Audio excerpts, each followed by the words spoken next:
Mesdames et messieurs, bonjour, bonsoir, c'est Xuro, j'espère que vous allez bien. Aujourd'hui on se retrouve pour un tuto sur Brotato pour comprendre ensemble les bases du jeu. Alors Brotato c'est quoi? C'est un jeu où vous incarnez une patate et il y a des vagues d'extraterrestres qui vont essayer de vous tuer et vous allez devoir y survivre pendant 20 vagues. On va voir ensemble les bases du jeu lors d'une première partie en danger 0. On va voir ça tout de suite ensemble. Donc, vous allez dans Nouvelle partie et ensuite vous avez un petit menu ici avec la sélection du personnage.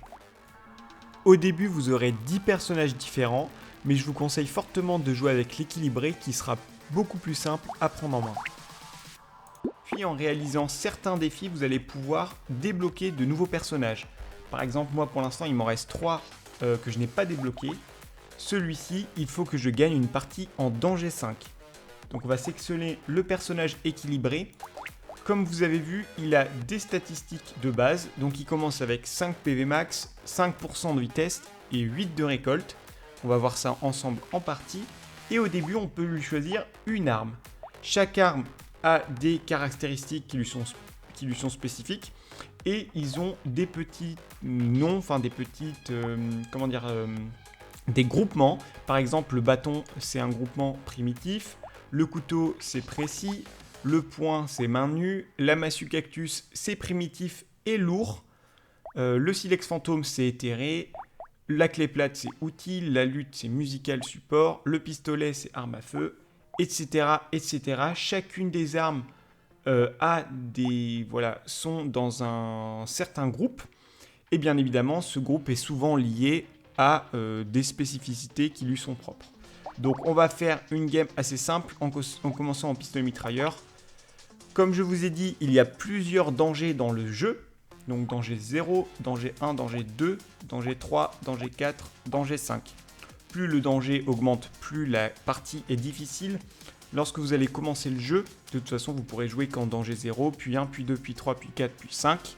Et ensuite tous les personnages pourront être joués jusqu'en danger 5, directement. Vous n'êtes pas forcément obligé de passer par tous les dangers pour jouer un personnage. Sachez quand même que le danger 5 c'est vraiment difficile. Il vous faudra sûrement plusieurs parties par personnage pour pouvoir le faire. Vous allez voir ça un petit peu plus tard, je vous expliquerai pourquoi. Donc on va lancer en danger 0. Et la vague 1 commence, donc vous avez des extraterrestres qui spawnent à côté de vous. Et vous avez votre bonhomme au milieu de la carte. Vous pouvez bouger avec ou les flèches directionnelles, en haut, en bas, à droite et à gauche. Ou alors avec les fameuses touches Z, Q, S, D pour vous déplacer. Petite pause parce que j'ai oublié de vous le dire dans la vidéo, mais vous n'avez pas besoin de taper avec vos armes. Elles vont attaquer automatiquement les ennemis à proximité. Donc vous avez juste besoin de gérer le déplacement de votre personnage. Lorsque vous terminez une vague, vous avez vu il y a un petit chronomètre en haut, on va gagner de l'argent. Donc là j'ai gagné 41 d'argent. J'arrive dans la boutique. Alors comment se passe la boutique? Vous avez ici vos objets qui vont être stackés avec votre personnage. Donc on pourra avoir des objets en illimité ici avec notre personnage. Vous avez des armes. Ici, je peux avoir avec ce personnage 6 armes. C'est la plupart du temps, c'est 6 armes par personnage. Certains n'en ont pas, certains en ont qu'une ou plus que 6. Mais généralement, c'est 6 armes. Vous avez votre boutique. La boutique ici, à chaque fois, elle vous proposera 4 objets ou armes que vous pourrez modifier en cliquant sur le bouton randomiser. Donc là par exemple, nous ce qui nous intéresserait ce serait d'avoir un deuxième pistolet mitrailleur. J'ai commencé avec des pistolets mitrailleurs, je vais essayer de jouer d'autres armes à feu, puisque mon pistolet mitrailleur est dans la catégorie armes à feu. Je vais en acheter un, hop, et ensuite par exemple je vais pouvoir randomiser pour 1 d'argent et trouver d'autres objets. Disons que ce pistolet mitrailleur m'intéresse et je n'ai pas assez d'argent puisqu'il coûte 23 et je n'ai que 17. Je vais donc le verrouiller et attendre la prochaine manche pour pouvoir l'acheter. Lorsque je le verrouille, il va rester bloqué dans la boutique, même si par exemple ici je randomise, hop, il reste bloqué. Donc je vais pouvoir l'acheter lors de la prochaine manche en gagnant à nouveau de l'argent. On va lancer une autre manche et on parlera des statistiques après. Je lance une autre manche. Et comme vous pouvez voir ici en haut à gauche, j'ai 15 d'argent, mais j'ai aussi 22 dans une sorte de petite bourse. En fait, c'est l'argent que je n'ai pas récupéré au sol à la manche d'avant. Lorsque je ne récupère pas l'argent, il se fixe dans la bourse et il est doublé pour la prochaine manche jusqu'à ce que ma bourse soit vidée et que je gagne à nouveau de l'argent directement. Donc là, j'ai 80 et j'ai 10 qui sont allés dans ma bourse qui vont être doublés pour la prochaine manche. Là, je viens gagner un niveau. Lorsque je gagne un niveau, c'est affiché ici en haut à droite. Donc vous avez votre barre de PV, j'ai actuellement 17 PV et ma barre de niveau, je suis actuellement level 2. Lorsqu'on gagne un niveau, on a le droit à avoir des statistiques de base, qui sont donc des statistiques primaires qui sont présentes ici, que je vais pouvoir choisir. Si aucune d'entre elles me plaît, je vais pouvoir randomiser pour un certain coup. Je vais par exemple ici prendre de la vitesse d'attaque, je joue avec des armes à feu, c'est plutôt intéressant. J'ai gagné aussi un autre niveau, donc je vais pouvoir encore choisir à nouveau une amélioration et je vais prendre par exemple de la vitesse pour pouvoir me déplacer plus rapidement. On va maintenant pouvoir expliquer les statistiques, donc comment ça se passe. Vous avez des statistiques primaires et des statistiques secondaires. Les primaires sont quand même beaucoup plus importantes que les secondaires. Donc vous avez votre niveau, je suis actuellement niveau 2. Vous avez la malédiction, donc qui est présente avec le nouveau DLC. La malédiction elle fonctionne un peu particulièrement, je vous l'expliquerai un petit peu plus tard. On a sinon les PV max, donc qui sont notre nombre de PV. Je peux subir jusqu'à 17 points de dégâts maximum avant de mourir. Lorsque je meurs, la partie est terminée. Je vais pouvoir avoir de la régénération de PV, donc je vais régénérer des PV toutes les X secondes en fonction de ma génération de PV. Comme je suis à 0, je régène quasiment pas. Plus je l'augmente, plus je vais régénérer des PV rapidement. Le vol de vie, à chaque fois que j'attaque, mes attaques ont un pourcentage de chance de me soigner un PV. Le vol de vie va s'appliquer à des armes. Avec certains personnages ou certaines armes, le vol de vie sera plus important. Le pourcentage de dégâts, c'est une statistique qui va augmenter vos attaques, donc d'un certain pourcentage, au niveau de vos armes. Donc, on va être ici pour expliquer l'arme, comment elle fonctionne. Là, j'ai par exemple, sur le pistolet mitrailleur, dégâts 3, plus 50% avec un petit symbole d'arc et de flèche. Ce sont les dégâts à distance. Donc en fait, comment ça se passe? Mon pistolet mitrailleur fait de base 3 dégâts et un bonus de 50% de mes dégâts à distance. Donc si par exemple tout à l'heure j'aurais 2 dégâts à distance, il fera donc 3 dégâts plus 50% de 2, donc 1, il fera donc 4 dégâts. Alors oui, pour ce jeu, des fois vous pouvez sortir le tableau Excel si vous avez du mal à faire les calculs. C'est un jeu de statistiques, alors il n'y a pas que ça, mais il y a beaucoup en rapport avec ça. Donc avec le temps, vous comprendrez aussi mieux comment ça fonctionne. Mais il y a beaucoup de statistiques à prendre en compte. Il a ensuite des pourcentages de critiques. Il a aussi une recharge. Une recharge, c'est le temps que met l'arme avant de pouvoir tirer à nouveau. Et la recharge est associée aussi à la vitesse d'attaque. Si ma vitesse d'attaque augmente, ma recharge est plus rapide. Ma portée, voilà, c'est aussi à quelle distance je vais pouvoir attaquer. Donc là, j'ai une portée de 400 et comme j'ai 10 de portée supplémentaire, mon pistolet a 410 de portée. Nous pouvons aussi faire deux choses. On peut combiner deux armes entre elles similaires. Donc ici, je viens de combiner mes deux pistolets mitrailleurs. Il va donner un pistolet mitrailleur 2. Vous pouvez donner un pistolet mitrailleur 2, 3 et 4. Voilà, tout dans le jeu peut être niveau 1, 2, 3 ou 4. Alors il y a des objets qui sont que niveau 1, que niveau 2, que niveau 3, que niveau 4. Et vos armes, elles peuvent être combinées jusqu'à avoir une arme de niveau 4. Donc ici, maintenant, il va faire 4 dégâts, plus 60% de mes dégâts à distance. Donc c'est déjà plus intéressant.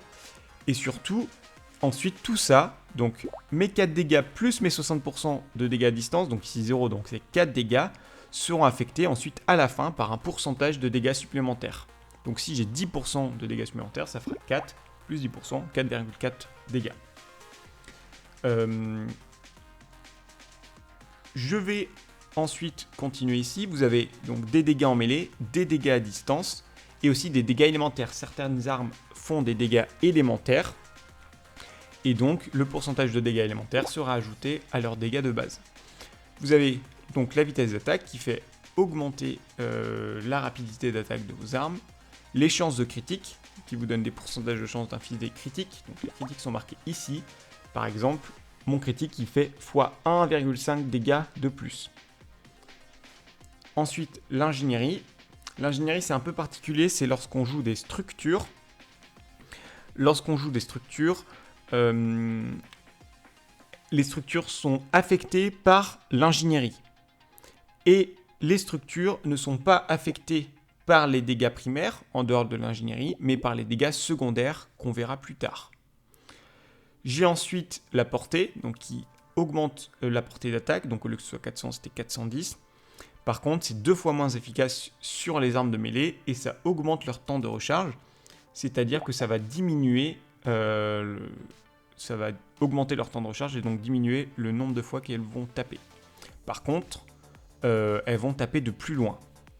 L'armure, c'est un pourcentage de dégâts en moins au niveau de vos PV max. Donc, par exemple, si j'ai 10 d'armure, je reçois X% de dégâts en moins de mes PV max, sachant que 1 d'armure, c'est environ 6% de dégâts en moins. L'esquive, donc c'est X% de chance d'esquiver des attaques, et on peut être seulement jusqu'à 60% maximum, hors un personnage, je crois, qui peut aller plus loin. Parce que si on a 100% d'esquive, on ne peut pas se faire toucher. La vitesse qui augmente votre vitesse de déplacement, donc plus vous allez vite, plus vous pourrez vous déplacer rapidement sur la map, esquiver les ennemis ou aller chercher des consommables. La chance qui est très important, qui va vous permettre d'avoir de meilleurs objets ou de meilleures armes dans la boutique.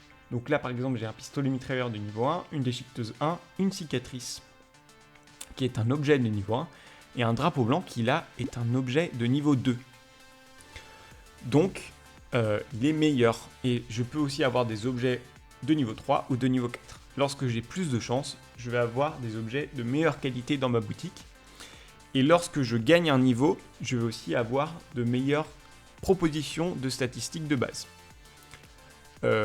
Lorsque je serai sur la map aussi, je vais avoir plus de chances de dropper des caisses. Lorsqu'on en droppera une, je vous expliquerai ce que c'est. Et enfin, vous avez la récolte en statistique primaire, qui fait qu'à chaque fin de manche, vous gagnez un nombre de matériaux et un nombre d'XP. Donc la récolte, ça peut être intéressant dans certaines situations, pour avoir rapidement beaucoup de matériaux, et pour continuer tout le long de la partie à gagner des matériaux gratuitement à chaque fin de vague. Donc là, on va s'acheter le pistolet mitrailleur qu'on a verrouillé. La déchiqueteuse est une arme à feu, elle m'intéresse, je vais la prendre. Et je vois aussi ici la cicatrice qui va me donner 20% de gain d'XP, mais qui me fait perdre un peu de portée.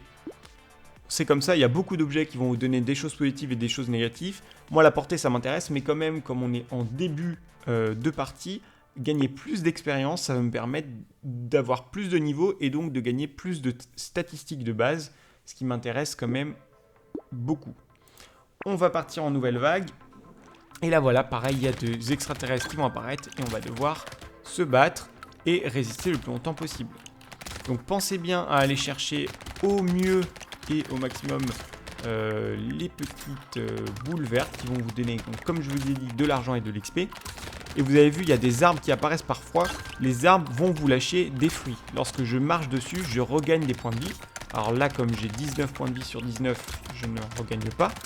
Mais je vais pouvoir regagner des points de vie si je ne suis pas au maximum de mes points de vie. Je vais prendre par exemple ici un peu de chance pour essayer d'avoir de meilleurs outils.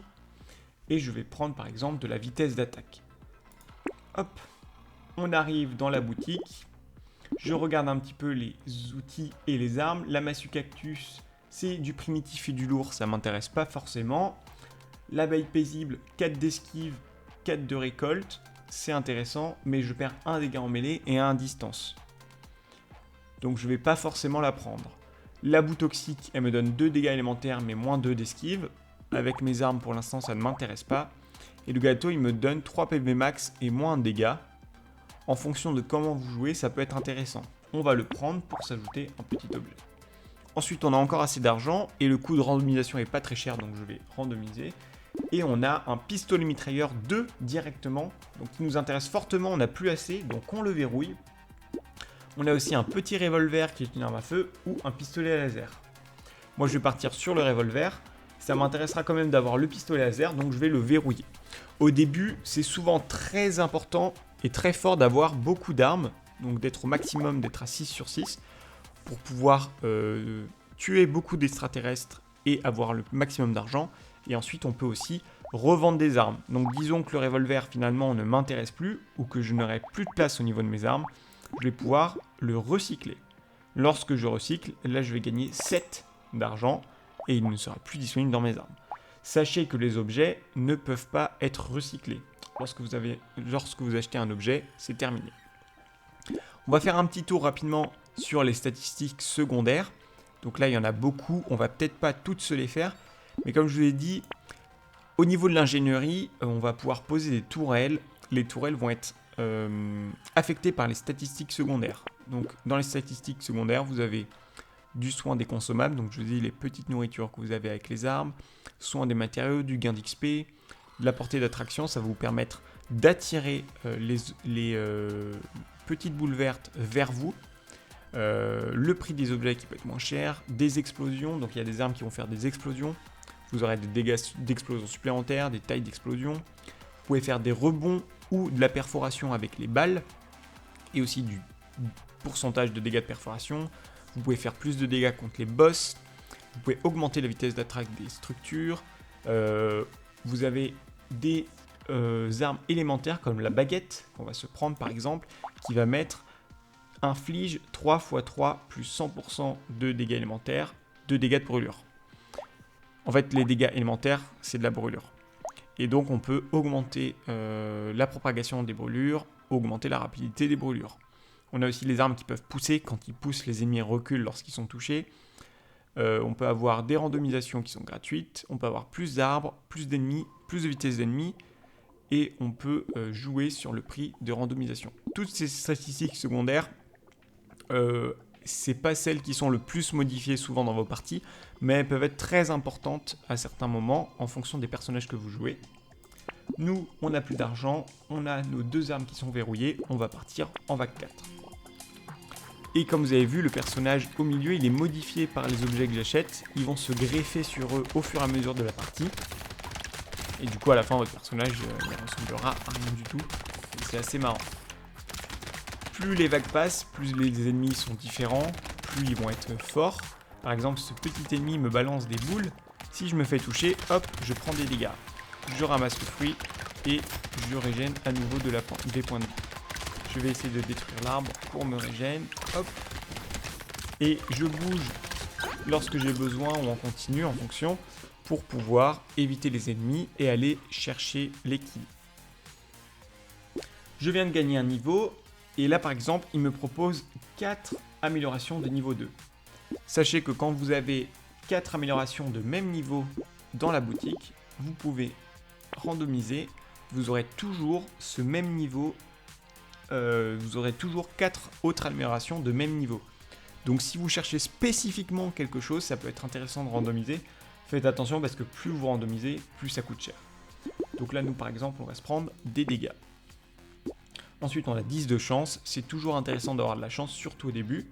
Et là, par exemple, on a un trèfle qui est un objet donc niveau 3. Donc niveau 1, c'est noir. Niveau 2, c'est bleu. 3, c'est violet. 4, c'est rouge.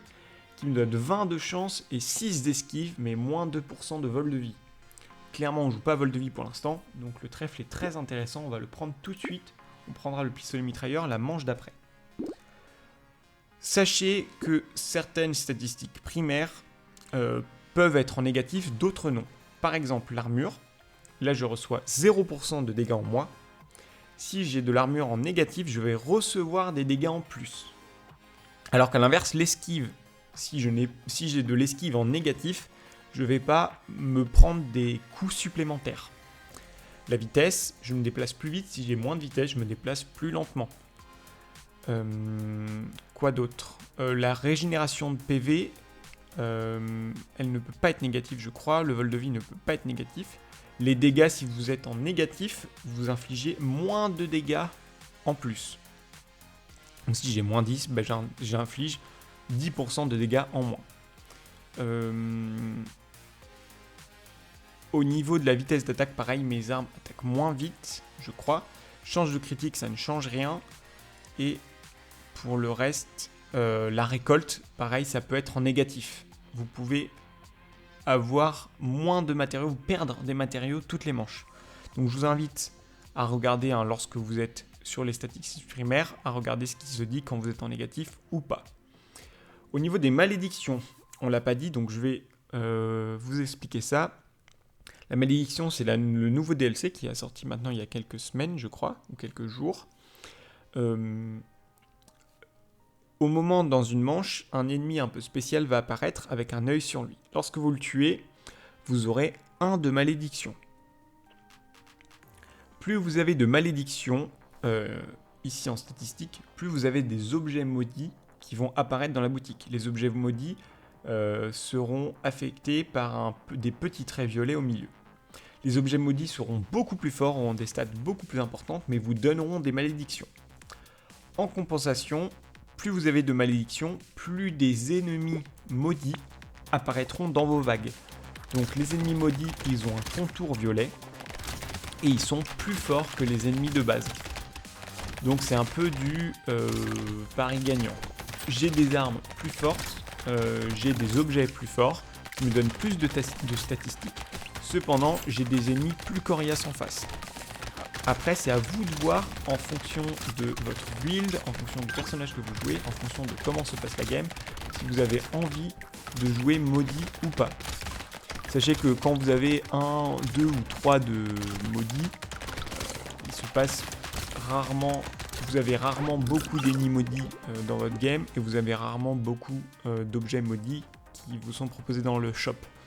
Il faut vraiment commencer à avoir pas mal de malédictions pour vraiment avoir des objets proposés en malédiction et pour avoir beaucoup d'ennemis maudits dans la manche. Je vais prendre les épaules 2, je prends mon pistolet mitrailleur, mon pistolet laser et je vais prendre un petit chapeau d'hélice qui me donne 10 de chance et moins de dégâts. Et ensuite, on continue. Donc les manches continuent ainsi jusqu'à la vague 20. Lorsque vous avez arrivé à la vague 20, vous avez un boss. Vous pouvez ou l'esquiver et attendre que le timer se finisse pour gagner, ou vous pouvez le battre pour remporter directement la partie.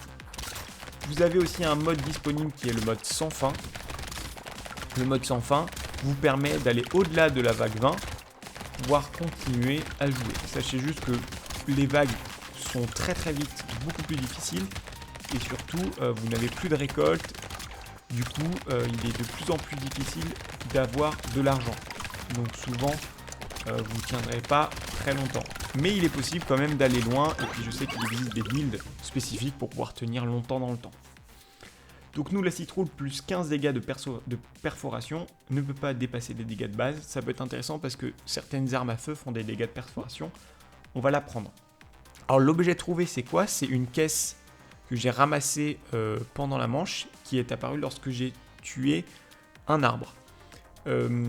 La caisse n'est pas obligée d'être ramassée, à contrario des fruits ou de l'argent. Si je ne ramasse pas la caisse, elle vient automatiquement dans mon inventaire à la fin de la manche. Je peux ou prendre les objets que je trouve, ou les recycler contre un peu d'argent. Je vais le prendre. Là, j'ai 45 de chance, donc je commence à avoir rapidement des objets assez forts. Et je vais prendre un peu d'armure pour être sûr de ne pas mourir. Je vais aussi là prendre un petit peu de portée, ça m'intéresse pour mes armes à feu. Je regarde un petit peu ce qu'on me propose dans la boutique. Il n'y a pas grand chose qui m'intéresse. Je randomise, je ne vais pas vous expliquer tous les objets. Ça, on fera peut-être une vidéo dessus ou avec le temps, on en verra dans les autres vidéos de Brotato que je vous proposerai. On randomise, on regarde ce qui nous intéresse.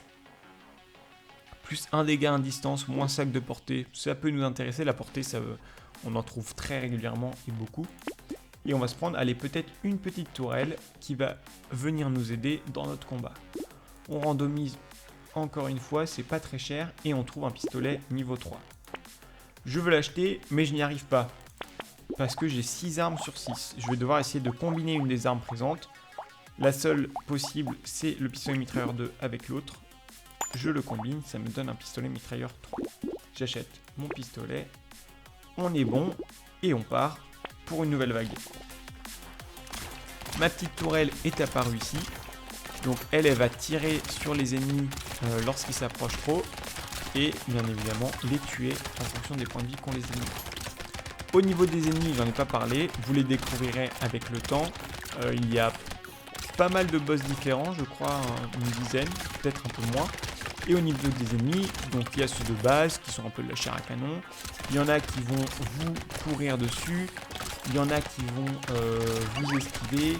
Voilà, chaque ennemi est différent. À vous de comprendre les patterns avec le temps. Pareil, on fera peut-être une vidéo, mais pour l'instant c'est juste pour que vous compreniez les bases du jeu. Là, il y a une petite caisse qui a été lâchée par un ennemi spécial qui me donne une loot. Donc là, je ne vais pas la ramasser pour vous montrer. Je suis là. Hop, elle va venir automatiquement sur moi. Donc là, j'ai 2 caisses. J'ai des dés en os qui vont m'intéresser.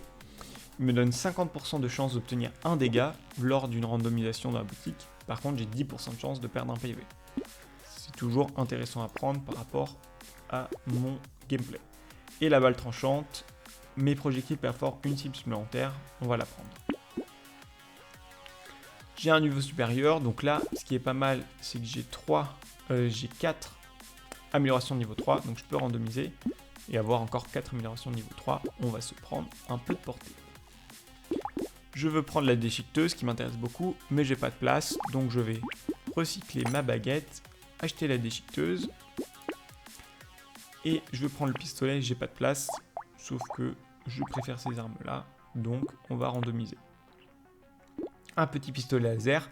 Si vous n'avez plus de place, mais que vous avez des armes similaires, une arme similaire ici à celle que vous allez acheter, elles vont automatiquement se fusionner. Je vais prendre un peu de portée et on est parti pour la prochaine vague. Peut-être une dernière chose à vous dire. Lorsque vous gagnez une partie pour la première fois avec un nouveau personnage, que ce soit dans n'importe quelle difficulté, 0, 1, 2, 3, 4 ou 5, vous gagnez un objet lié à ce personnage et qui va ensuite être disponible dans la boutique. Donc là, je prends le missile et je vais prendre par exemple de la chance. On va s'arrêter là pour cette partie. Donc là, je ne vais pas aller au bout. Je vais retourner au menu principal. Voilà. Pour faire la fin du tuto. Donc, n'hésitez pas aussi à aller dans les options, à aller dans jouabilité. Ici, moi je n'ai rien modifié, sauf les surbrillances. Donc ça, vous pouvez faire des tests, faites ce que vous préférez avec le temps. Vous pouvez mettre le personnage en surbrillance, les armes en surbrillance ou les projectiles en surbrillance. Ça permet de mieux voir les armes, c'est aussi plus stylé, mieux voir le personnage, ou alors de mieux voir les projectiles que tirent les ennemis. Parce que quand c'est le cafouillis, que vous êtes en niveau 5 et qu'il y a des ennemis de partout, parfois voir les projectiles c'est difficile. Voilà, vous pouvez bien évidemment aussi aller dans Général et régler le son de votre jeu. On va dans nouvelle partie et comme je vous disais, on va dans progression et comme je vous disais, par exemple si je gagne une partie avec Sauvageon, je vais gagner quelque chose. Qu'est-ce que je gagne? Je vais gagner un petit objet comme ça. Alors ces objets, ils ont été gagnés en faisant des défis, mais par exemple j'ai gagné avec Économe et j'ai gagné un rembourrage unique, plus 3 PV max, plus 1 PV max pour tous les 80 matériaux que vous avez. J'ai gagné une partie avec l'explorateur, il m'a donné une boussole, plus 5% de vitesse, plus 3 d'ingénierie, moins 3 de pourcentage de chance de critique. Ces objets que vous avez en récompense lorsque vous gagnez une partie avec un nouveau personnage, ils vont aller ensuite dans votre boutique et ils seront à nouveau disponibles. Donc là, quelque chose qui peut être intéressant souvent, surtout si vous commencez, c'est de jouer un peu avec tous les personnages pour découvrir différents gameplays, mais surtout aussi pour débloquer les différents objets que vous donneront les personnages en gagnant avec. Comme ça, vous aurez une boutique avec plus d'objets et ça vous permettra d'avoir plus de possibilités de gameplay, plus de possibilités de vous adapter en fonction de ce qui se passe dans votre partie. Sachez aussi que j'ai remarqué ça, quand par exemple vous jouez un style de jeu, par exemple je jouais arme à feu, il sera quand même plus souvent proposé dans la boutique des choses qui seront liées aux armes à feu. Si j'ai 6 armes à feu sur moi, il y aura beaucoup de choses liées aux armes à feu. C'est pas non plus une boutique complètement random, complètement aléatoire, qui vous est proposée et votre partie est injouable. Mais c'est pas parce qu'il vous propose des objets ou des armes qui sont en rapport avec les armes à feu régulièrement qu'il faut bien évidemment tout prendre. Et c'est pas parce qu'il vous propose aussi des objets ou des armes qui sont pas en rapport avec les armes à feu qu'il faut pas les prendre. Ça dépend de votre style de jeu, comment est-ce que vous souhaitez jouer la partie et comment elle se déroule au fur et à mesure du temps. Ensuite, peut-être une dernière chose, chaque personnage a ses caractéristiques de base. Par exemple, le ranger, il a 50 de portée, je commence avec un pistolet. Les modifications de dégâts à distance sont augmentées de 50%. Par contre, je ne peux pas équiper d'armes de mêlée et les modifications de PV max sont réduites de 25%. Donc chaque personnage est lié plus ou moins à un type de gameplay, mais on dirait pas, vous avez beaucoup de personnages où vous pouvez jouer plusieurs choses. Il y a différentes manières de jouer qui sont possibles d'aborder. Je gagne 0,65% de matériaux pour chaque XP et XP pour chaque ennemi vivant à la fin d'une vague, mais j'ai moins 100% de dégâts, moins 100% d'ingénierie.